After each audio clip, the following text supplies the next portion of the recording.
friends, it's Nia. Welcome to Life with Nia and welcome back to the 2022 Budget Planner series. Today we are talking about goals. Before I jump into goals, just want to share a couple of quick things with you.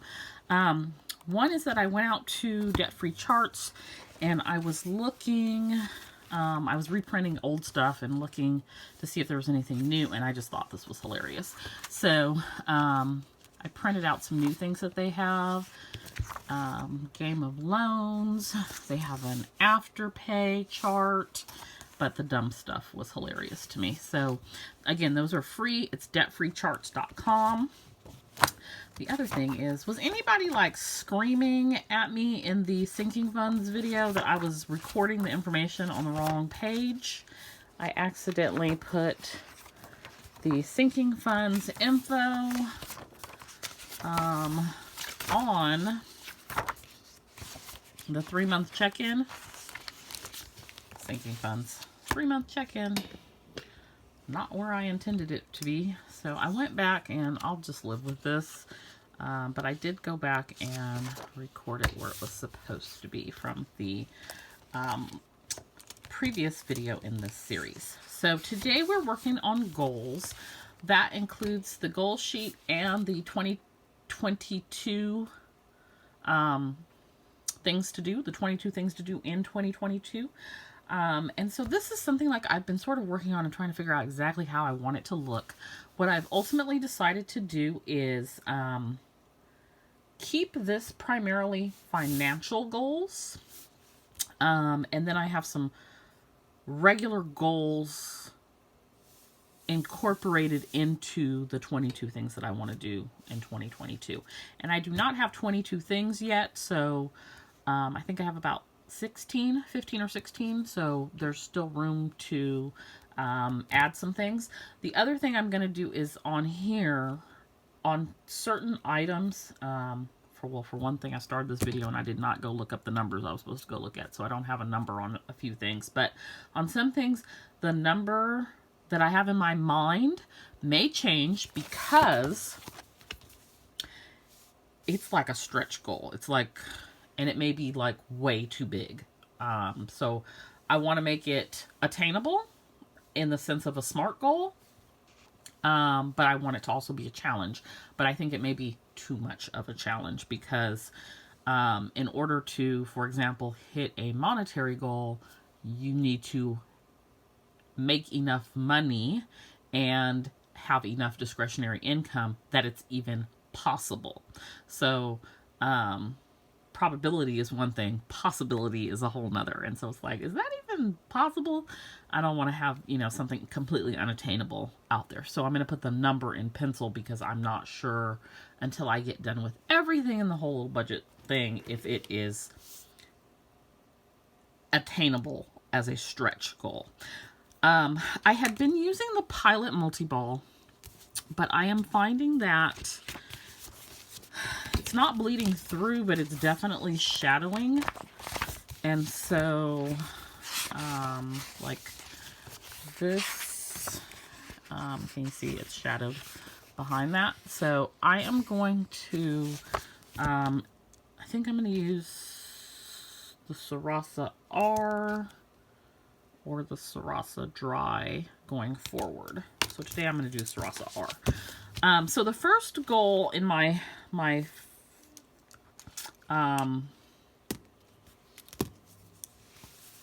goals sheet is to, this page is, I had the same issue last year, drives me nuts because of this tab being plastic right here, so I can't start where I want to start in the margin. So the first goal is to save $15,000. So that number is going in pencil so that it can be erased if necessary. And I'll do this in pencil as well.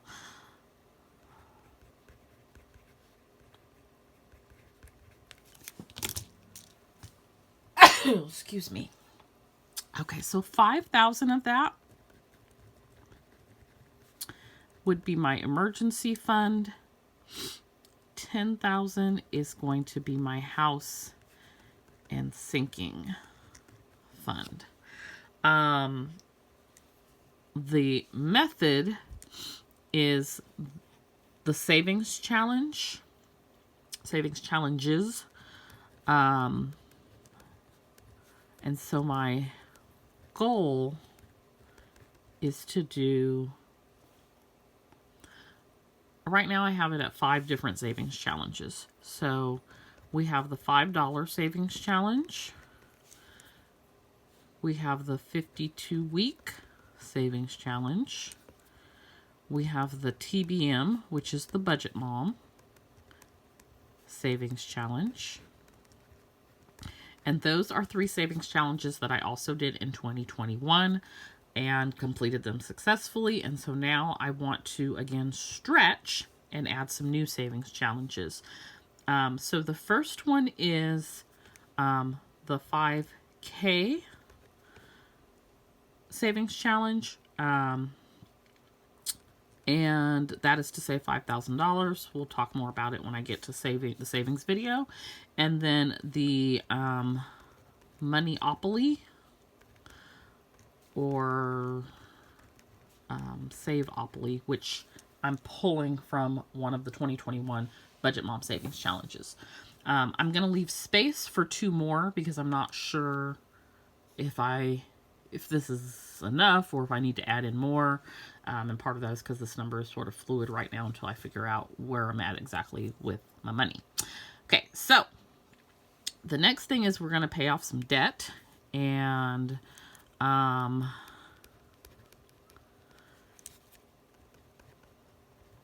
we're going to pay off the Mac computer,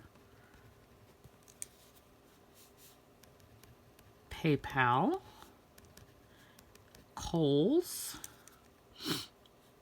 and tax debt. And this is what I was saying, like the number, I forgot to go look it up, so I don't have a dollar amount to put next to these. So I need to go back and do that. Next thing is to increase retirement contributions.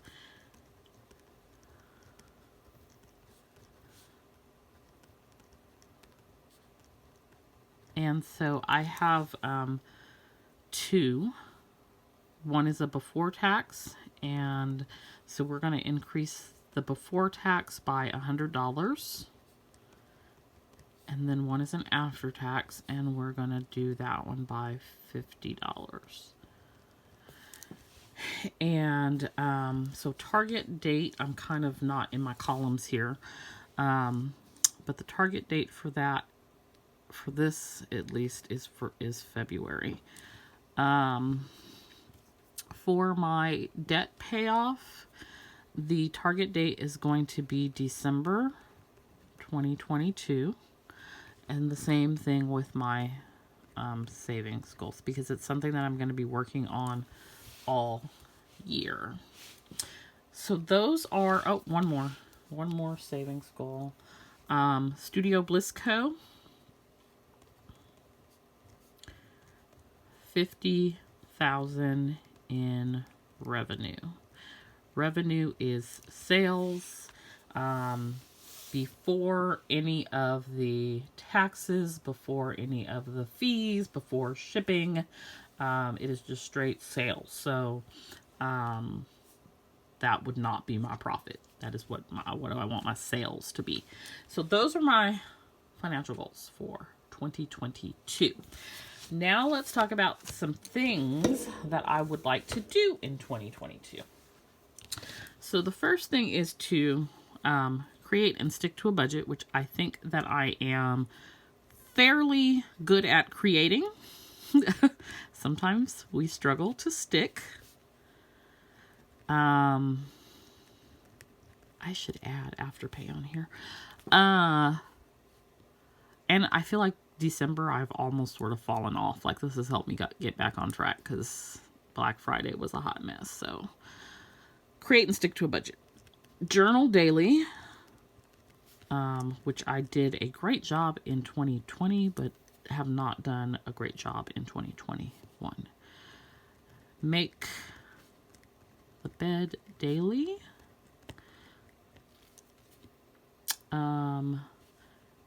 Practice a skincare routine at night. Nightly, every night. I'm very good about it every morning. At night, we have a tendency to skip some days. I want to get a good hair care routine down. Complete the 5-year plan that has sat in my planner for the last 2 years.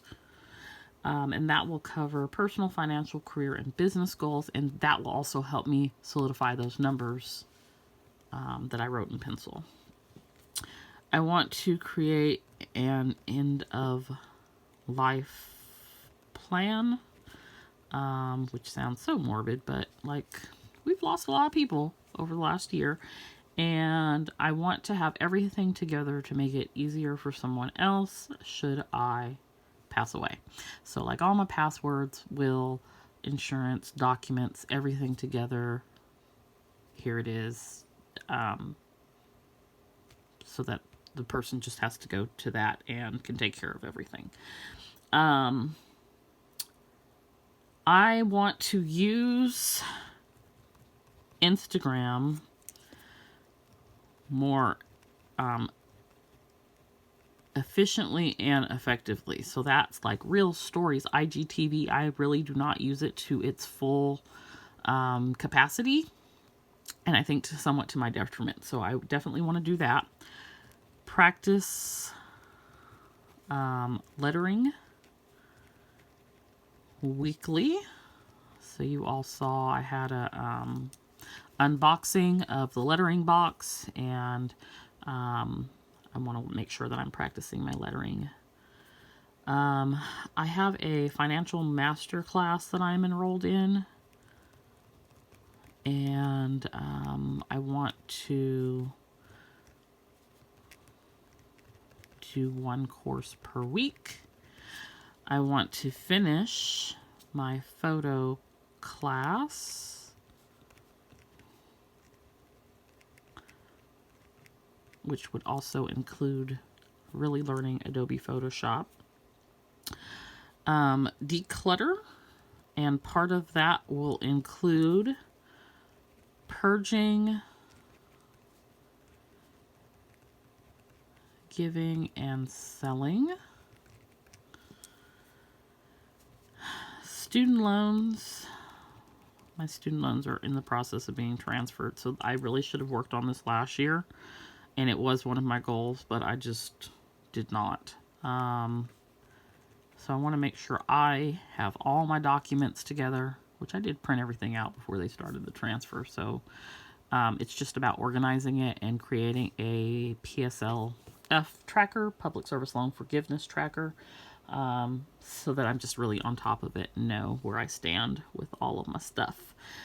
I would love to take a trip or vacation for my birthday. The thing that pops into my head is Hawaii, but that is contingent on cousin Roro going home, which is not looking too good, so we'll see. I want to read 12 books and get my Shopify website up and running. So let's see, 4, 6, 8, 10, 12, 14. So I have 16 there. So we have 6 more to go, and I will figure that out as time goes on, and I have a little bit more time to really think about it and make sure that they are thoughtful things that I truly have a desire to do in 2022, and I'm totally okay with coming up with them at a later time. Now for like the target dates on these, I'm gonna use this EC pen. I think this came in a box, in a surprise box, but it's like, you know, the old school pen where you can pick your color. We're going to go with purple. So for target dates, and again, I'm not in my columns here, but that's okay. For the budget, it's going to be ongoing. Journal daily, same thing, ongoing. Make bed, ongoing. Skincare nightly, ongoing. Hair care routine, ongoing. Complete the 5-year plan. I would like to have that done by February 1st, 2022. End of life plan, March 1st, 2022. I'm going to come back to the Instagram because I think I overthink it. I could probably figure it out in the next day or two, and I just have not taken the time. I need to know like all the details before I'm comfortable with something. And so that's part of what is holding me back on that. For the master class, that is going to be ongoing because it's going to be 1 class per week for the next 52 weeks. For the photo class, I would like to have that complete by July 2022. Declutter and purge is going to be an ongoing thing for the next year. Student loan tracker, I would like to have that ready to go by January 15th, 2022, because we have to start repaying the loans again in basically January 31st. So sometime February is when I will have to start repaying. Reading books is going to be ongoing. Shopify website. I'm also going to, this is like a super stretch goal, January 15th, so I can have that together for, oh, I missed something. The sticker of the month sub. So the reason I want to have the Shopify site going is because I want to have the sticker of the month sub in start in February. Hawaii, so my birthday is June, so June 2022. All right, so that is my 17 things in 2022. So we, again, 5 more. I'll have some time to think about it and come up with some additional things. But I really wanted to focus on the financial goals, which these are not, there's going to be some other things, but this is like high level what I'm thinking about for this year. And I had somewhere those other savings challenges written down. Like one of them was a Weather Wednesday, I think. One of them was like the 0 out challenge. You know, I already saved like change. Oh, I had one, and I am going to write this one down because I'm going to try to figure out a way to incorporate it. But it was the 22 in 2022. And so that's saving $22 a week for the year. And it comes out to a total of $1,144. So I wanted to do that one as well. So what I have not sat down and done is do these savings challenges add up to this dollar amount with the sinking funds? And, you know, is that feasible with my income and expenses and whatnot? So that's why I need to sit down and plot it out. And that's why I wrote these numbers in pencil, because it may not be feasible. So, I don't know. What are your goals for 2022? Share with me down below in the comments and let me know what you think about my goals. I hope you enjoyed this video. Don't forget to like and subscribe, and I will see you next time. Bye.